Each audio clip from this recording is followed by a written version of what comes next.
All right. This video is specifically for the mini defense preparation. All right. Note one thing you should know is the best way to prepare for your mini defense is to have your presentation presented in either in a slide, if possible. That's if you're going to be expecting to make some presentations. Um, I expect you to just have a slide. And if you feel you can't develop a slide, maybe you should just jot out whatever you'll be saying on that day, and not that you come out there and start picking out what you would want to discuss on. So the best thing is always to prepare yourself and not come out unprepared. So, like I've said at first, try to have a slide of what you will be discussing on. Basically, I'll just be touching on the basic things which you are to cover in your mini defense. In your mini defense, you expect to cover from chapter 1 to 3, and I'll be talking about the basic things which you should just do, and with that, you've made a perfect presentation. And basically, these same places are places where you are likely to be asked questions. Yeah, that is the places where you should expect questions from. So basically, to start with, if you're to present your presentation in a slide, I've made a kind of this summary of things you are to include in your slide. Your first slide should indicate your name and the title of your project. The next slide should be your background of the problem, or background of the study. Sorry, let's say background of the study. Then next should be your research objective. Next should be your research objective. With your research objective, you back it up with the the research question, and and your research question and your research hypothesis. That's what you back it up with. Um, I'll omitted something here before the research objective. We'll look at the problem statement. Look at the problem statement. Next thing after your research objective and hypothesis, next thing you should look out for is the significance of the study. After that, you look at the scope. Then you are done with chapter 1 for that. The next thing is your literature review, which is your chapter 2. Under your literature review, you talk about the conceptual, the theoretical, empirical, and the gap in literature. Then finally, you tell us about your research method, which is your chapter 3. So I will just be picking one of the students' work to give an illustration with this. You're not expected to talk about everything under each of these subheadings as you have in your work. Just go straight to the point, make your points known, and you move over to the next thing. Like I said, you start first with your name and title of the work. So you could just put down name and maybe the title of the work in the first slide. Then the next thing is background of the study. So if I was to make a PowerPoint presentation for this, I will just put here as my title here to the background of the study. Then I'll just pick a paragraph of my background and fill it here. Because obviously there are a lot of things under background of the study, but you just pick a paragraph and fill it there. Maybe a paragraph that will just contain maybe 8 lines or 10 lines maximum. 8 lines preferably, or 10 lines maximum. So this is actually one of our students work. The person is working on job stress and employee productivity, and in selected private universities in Lagos State. So this is actually the background. This is the background of the study, and this obviously is too much to be included in just a slide. So what we'll do is, or what I expect you to do is, just pick a particular slide which you can, a particular paragraph which you can comfortably explain, because background is just trying to lay a foundation to what our study is all about. So the students could actually want to go with the global perspective of where he was talking about job stress, or go with that of the Nigerian perspective since the study is on Nigeria, or go with the Nigerian perspective or any country's perspective, but just make sure it is something that is in your background. But let me take, for instance, I'm actually going with the global perspective here. What I just have to do is once I copy what I have in my main work to the slide, this automatically is okay to be my what? My background of the study, where I say globally, the world regarded in this the world is regarded in this era as an information age, when almost everything is what motivated by the end to what produce information and obtain information. This background is actually suiting towards the topic, which is on job stress and employee productivity in selected universities. So that is what we're trying to lay backgrounds on: selected universities, employees' productivities, and job stress. So the next line read that universities belong to this field of knowledge and are actually the knowledge sector's highest institution. So we're just trying to lay information. That's why it's called background. So with this, I'm done with my background. I'm just trying to talk about how important the present university, the present institution, or whatever my case study is, which is the private universities, how important it is, and how the employees are of importance, and how job stress has actually what um, interfered in the employees' what productivity. That's what the background is actually going to be telling us. So if I'm to explain my background to my panel, I'll actually bring it up that universities are what are the highest knowledge sector in terms of schools, where you have the primary school, the secondary school. University is actually the highest, or some people call it tertiary institution. They're actually the highest sector where people actually acquire knowledge. So that with that, employees are actually out there to make sure that what everybody that comes here actually acquires what knowledge and information, and trying to make sure that everybody acquire this knowledge and information. They come across several different types of people, and these several different types of people have different learning ability or capability or capacity. So trying to meet up these different people's learning ability, it now leads the employees to what job stress, and this job stress what interferes in their productivity. So with that, I'm done with my with my background. The next thing, according to what we had in the slide, is statement of problem. Now, for the statement of problem, you could just pick, like I said, you don't need everything to be included. Just one slide is enough, because I think you'll just be given about 10 minutes or 15 minutes to speak about your topic. So you could just pick 8 lines or thereabouts from your statement of problem and talk about it. So I'll just pick the first 8 lines and stop here. So like we have in this work is the work is that in developing countries, significant segments of the world population are deprived of what employment that meets their demands. Now, unemployed applicants in the University of Lagos comes to seek for jobs. These are too many. There are too many employees in the what institution with some unrated and unattractive jobs. So we're looking at problems. The growth has produced when the job is unrated and unattractive. That means there will be stress attached to it. When something is attractive, it's something which you love to do, and you obviously not love to do something that is stressful.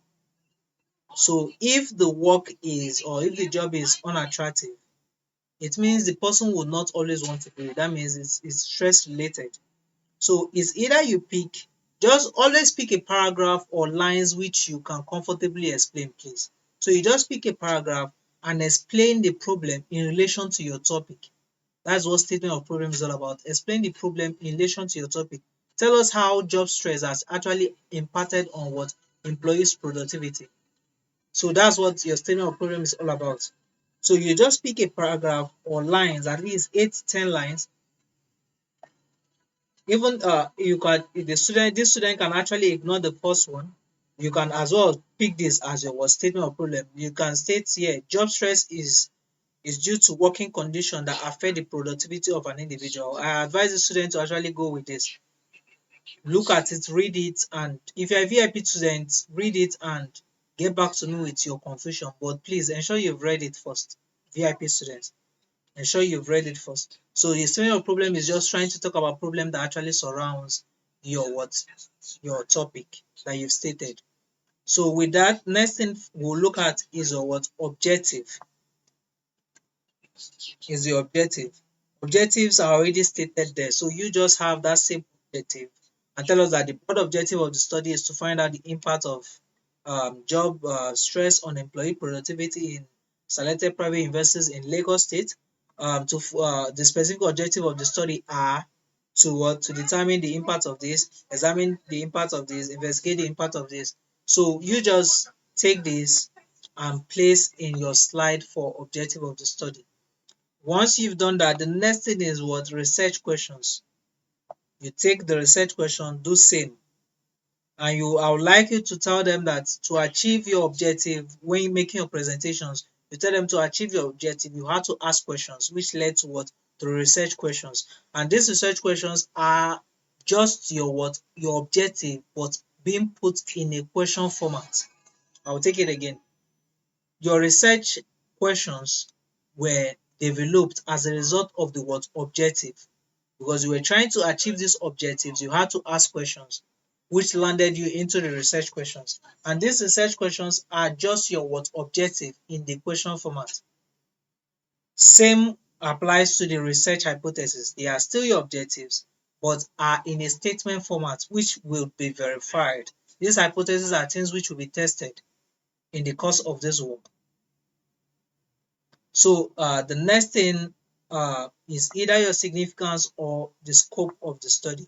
Now, the scope of the study is just talking about what do I say, what your work actually entails in total. So in your scope of the study, I expect you to tell the panel that the study is on. That's the first thing, is the topic you are covering. That's the first thing. Then tell them the geographical area. Are you studying Lagos State universities or private universities in Lagos State or in Ogun State or in Osun State? Are you if you are using manufacturing firms, where are those manufacturing firms located that you'll be studying? Yes. And if you have the names of those manufacturing firms, let us know. Like this student, you're expected to tell us the name of these private universities that you'll be studying and which you have here. So you tell us the topic under the scope, tell us the geographical area you'll be covering, tell us the particular firms or organizations you'll be using for the study, tell us the time frame you decide to cover for the study, tell us the method, whether it's going to be descriptive survey. Like this student here, you have a descriptive survey and questionnaire will be adopted. You tell us that as well. So with that, you are done with the scope. So next thing is for you to move into the significance of the study. Now, significance of the study is just telling us the people that will benefit from this work. So for here, you could just pick up the management practice, the industry, um, the government, and the society. Now, you could just explain 2 or 3 of them, or if you have a lot of time, if you're fast enough, you can actually just pick one line explanation for each of them. Just pick, you have everything already in your work. It's just for you to pick it out of your work and make it in a slide. Put it in a slide for easier presentation. Put it in a slide for easier presentation. With that, I believe you are done with your chapter 1. I believe you're done with your chapter 1. Now, let me tell you what you might likely be asked in your chapter 1. One of the questions you might be asked in your chapter 1 is, why did you decide to research on this topic? why did you decide to research on this topic? If anybody asks you such questions or anything related to that, talk about the problem which you've already stated in your statement of problem. Talk about it, that seeing this is the problem that you saw that led you to, then you tell us your objectives to achieve these things, to determine all this. That is why you decided to research on this. Now, who will benefit from this your work, or of what importance is this your work? What is the relevance of this your work? That is the same thing as the what? The significance of the study. The significance of the study. So that's about the chapter one and what you could be asked. Then the next thing is literature review. Now, in your literature review, which is chapter two, it is always very bulky, and a lot of people do flop here. Please don't make the mistake of trying to explain everything in your literature review. No. Now, your literature review is divided into four major parts or five major parts. You have the conceptual review or framework. You have the theoretical review or framework.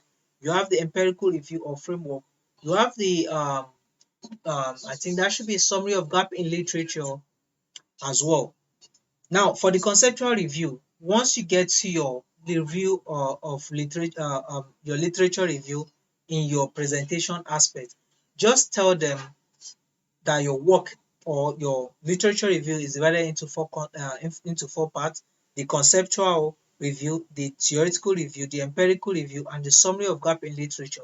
Now, for the conceptual review, I'm talking if I were to be making the presentation. For the conceptual review, the basic concepts in my study was being what explained. In this in the conceptual review, I tried to talk about different authors that have actually talked about the major concepts or the concepts which I'll be adopting or which I adopted for my study. Now, and the concepts which I actually adopted and which I explained in my study was one, employee productivity, and different authors' explanation or uh, understanding or write-ups on employee productivity was explained. And for my study, I used different variables for the measurement of what employee productivity. And one of the variables were what quality service. After quality service, I talked about customer satisfaction. After customer satisfaction, I looked at job satisfaction. And the next thing was profitability. All these were what the variables which I use in the measurement of my what employee productivity. Now, the next thing I had in my conceptual review was job stress, and I discussed several authors which were used or which talked about job stress and their understanding or their argument on the variable job stress. And for the job stress, I had as well several variables to measure my job stress, and one of them was what role ambiguity. Role ambiguity was one of the variable. Work overload was another variable which I used in the measurement of job stress. Another one was job insecurity. Job insecurity was another one, and that was the end of my conceptual review. Now, if you note, what we've done in the conceptual review was pick out our dependent variable and our independent variable. Please always note this. Know which is your dependent variable and note which is your independent variable, and know the process which you use to explain them. Just tell them this, that about your conceptual review. Now, where you will be making a lot of explanation is in your theoretical framework or theoretical review. In the theoretical review, you have to pick a particular, you have to mention the theories which you actually discussed in your work and pick a particular one and illustrate it and discuss how it is related to your study. For the theoretical review, I'll take it again. You have to mention all the theories which were adopted for your work or which you discussed in your work. and at the end of that, tell us that social theory was actually adopted, and tell us how it is related to your to your study. After the theoretical review, the next thing is empirical review. Empirical review is just a summary of other people's work. You are telling us the title of the work, the people they studied, the method they used in their study, their findings and their recommendation. And I would like you to tell your panel that under your method, under your empirical review, you made sure you reviewed article in accordance to your objective. Now, if you go back to this very work in where I explained the objective aspect, you see that the first objective, that's the specific objective. The first one was to the impact of role conflict on service quality.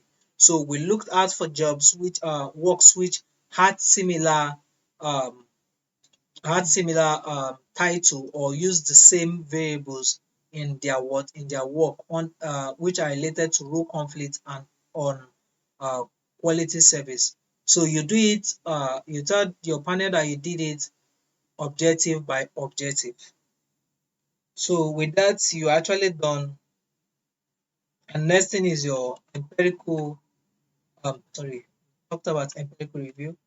Next thing should be your summary of gap in literature. And after the summary of gap in literature, you are just telling us, giving us a summary of what we've done, starting from the conceptual, theoretical, empirical. That's what you're actually telling us. You are giving us a summary of it. So you talk about that. Then another area of great interest or where they would actually be looking into is the methodology chapter. That's the chapter 3. Now, note in the methodology chapter, there are just some specific things I would like you to look out for when arranging your or your slide for the methodology or the research design, which you let's call it methodology, research method. When arranging that slide, provide answers to the following: what research design did you use for your study? Just like this person, the first thing he talked about here is research design. So the answer to this is that survey descriptive research design was used for this study.